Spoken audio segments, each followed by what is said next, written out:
What's going on, everybody? It's Edwin back again for Strictly Comics, and what I'm about to show you guys is a Black Friday 2014 comic book haul. Now, I have a lot of books. I think I got like over 70 books, like 74 books, something like that. I also want to just give you a heads up, nothing really special. No like key issues or anything like that, like from what Mercenot might show, or Omega Shin Ryukin might show, or even Hero Hunter might show. These are just books that just mean something to me. Being a child of the 90s growing up, I just, you know, when they printed off like comics in the millions, you know, I ate that stuff up. I was just collecting a lot of stuff, and a lot of the things that I have to show you guys are from that era. With the exception of some books which might be a little earlier and some books which might be a little bit after. So these are just things, these are just books that kind of mean a little something to me, not so much maybe to you guys. But nonetheless, I still want to show it off, just to show you guys what I do have, and I hope you enjoy it.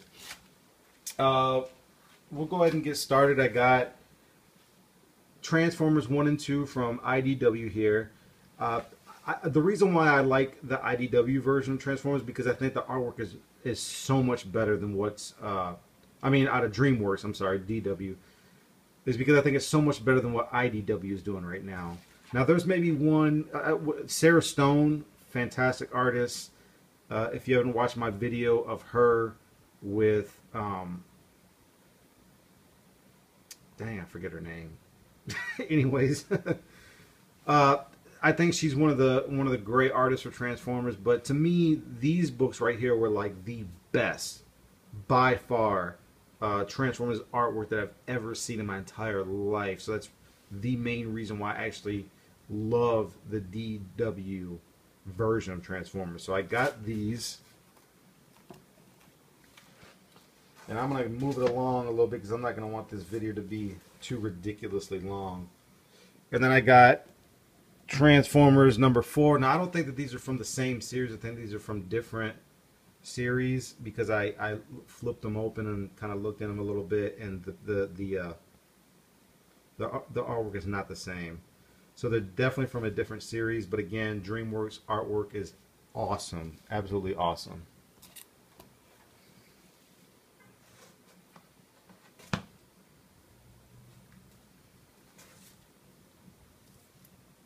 Next, I grabbed Superman 204 and 211.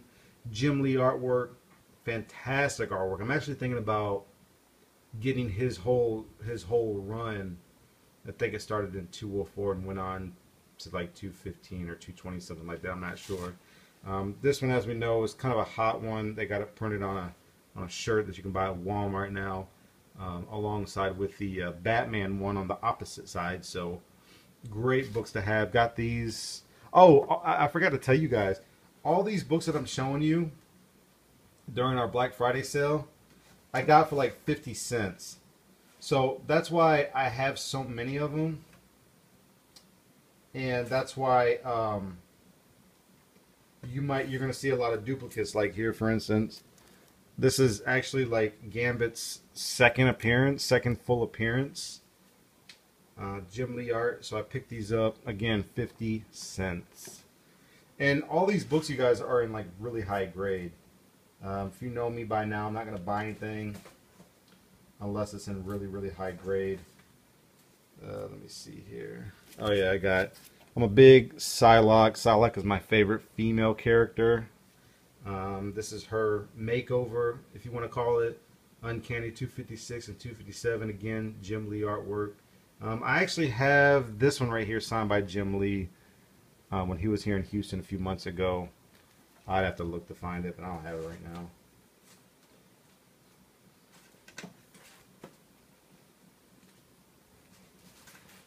now. I've already showed this one right here, but I got the Infinity Gauntlet number 1. But when Jim Lee was here, Joe Rubenstein also was here. He was the inker and finisher, so I got him to sign it. I went ahead and had him to sign it, and as you can see, George Perez signed it like last year, like a year and a half ago. And I'm thinking about if I can get Stan Lee to sign, I'm going to get him to sign right here on the fist of the Gauntlet. And then maybe the writer if I can. And other than that, it's just going to be in my collection. But great signatures. And then this one right here, funny thing about this, I got this for 50 cents as well, but it's an early Rob Liefeld artwork and cover. The thing is that this was actually done prior to this little guy right here. This is the 30th anniversary little logo from Spider-Man, and I didn't pick it up at first, and I was like, well, the 30th anniversary was like 91, but yet the date here says like 1989. So I looked in this and I found out it was like I think it was like a J.C. Penney reprint or something like that. And this one is actually valued more. It's worth more than the original Uncanny X-Men 245. So the reprinted is actually worth a little bit more, and I don't know why. I guess because they're rare or something like that. I'm not sure. But I got it for 50 cents, kind of stumbled across it, and I'm glad to have it.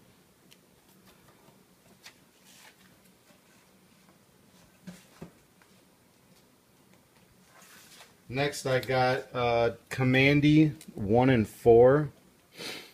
I had seen these on Rick's a Geek, his channel. These are in pretty horrible shape. They're really not worth anything. They're probably worth what I paid for them.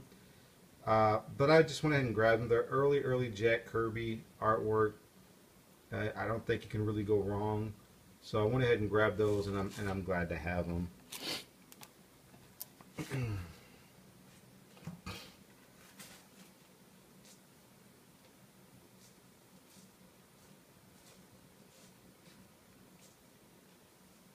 Then I got this right here, the Marvel Milestone edition of Iron Fist number 14, first appearance of Sabretooth. I don't really feel like dishing out the money for his first appearance right now, so I went ahead and went with a reprint for 50 cents. It's got the same ads and everything, and really I just got it because I wanted to read Sabretooth's first appearance, so that's pretty much the reason why I got it.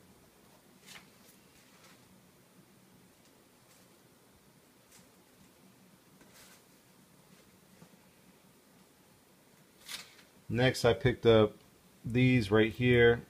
Again, like I said, I'm a child of the 90s, so this was kind of an iconic era in DC history. The Death of Superman, 50 cents. I mean, I remember back in the day, these were like 20 bucks a piece. And, you know, things fizzle away, and now I got them on the cheap. And they're in a high grade also.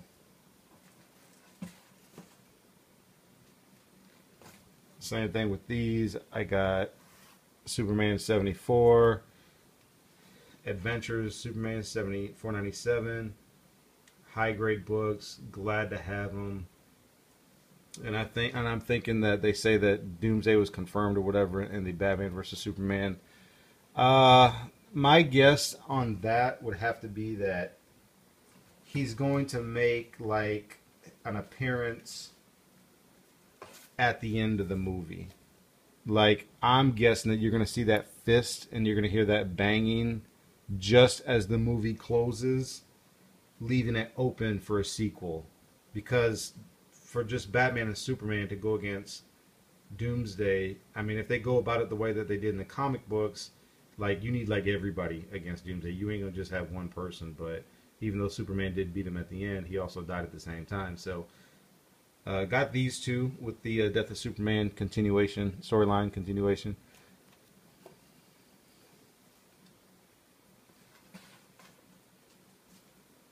And I got the Death of Superman. This is actually number 70. This is actually a newsstand copy.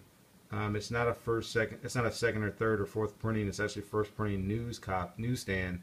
And it's in really high grade. And I actually kind of like this cover a little bit better than the direct edition, the black bag edition. But nonetheless, the black bag edition is still a key book to have. And then I got the Hunter Prey book 2. I've been looking for these on eBay.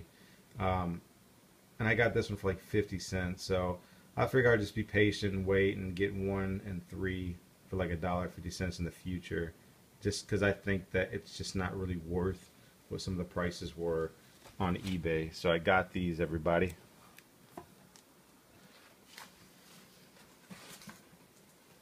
And let's go this route a little bit.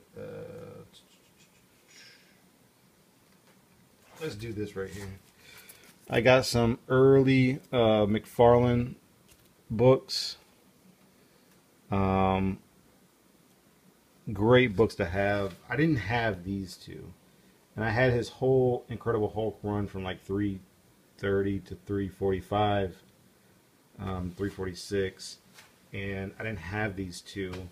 And you know, I got them for 50 cents. They're in like very fine VF shape. Nothing really to my preference, but I grabbed them anyways because I really couldn't go wrong with 50 cents.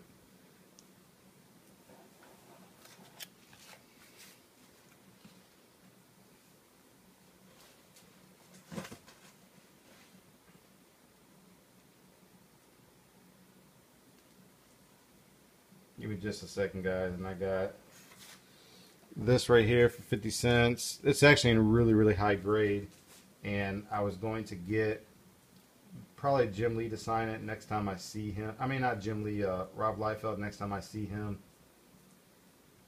I didn't know this though. Also, I was thinking like Spawn was the very first Image comic book ever published. Youngbloods was actually the very first comic book ever published under the Image, with Image. So, you know, I thought that was kind of weird because I had no idea. So I was actually kind of glad to have it. And again, it's nothing spectacular.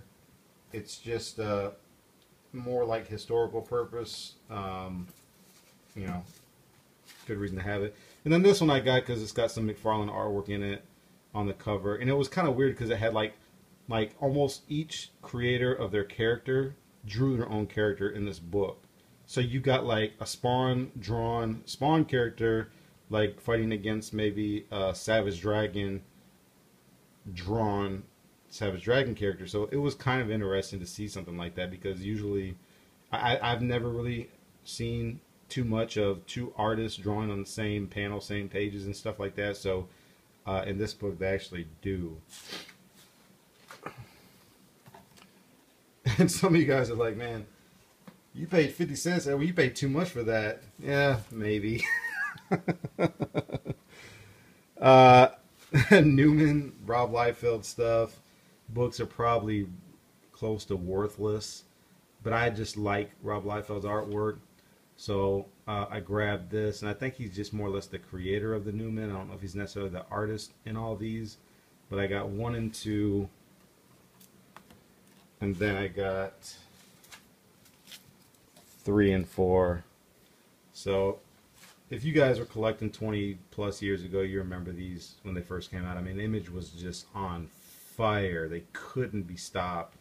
Pretty much everything they were printing, they were just selling, and selling in the millions. So Image was just on fire when they first came out.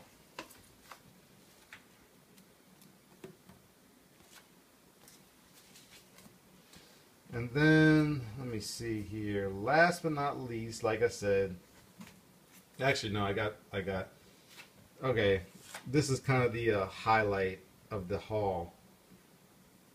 For 50 cents, it was overlooked. Our comic book shop had gotten, here, let me just show you guys. Bam. And bam. Yes, you see it. For 50 cents, I got Batman Adventures number 12, the first appearance for Harley Quinn. I could not believe it.